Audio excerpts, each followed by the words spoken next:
Hello guys, panoorin nyo to guys, bagong prophecy ni Perez Indi about sa magiging presidente dito sa Pilipinas. Ang hula niya guys ay babae daw ang maging presidente dito sa Pilipinas.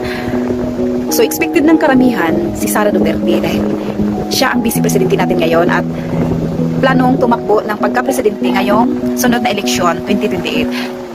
Pero ang hula ng negrong ito, itong pastor na ito, hindi raw si VP Sara ang maging presidente natin, kundi itong babaeng to na si, panoorin nyo guys. They were thinking it is this lady. No, it is not VP Sara Duterte. The Lord Jesus has rejected her from being president.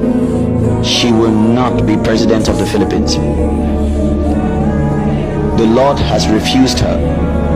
Just like the Lord sent Samuel, and through Samuel, the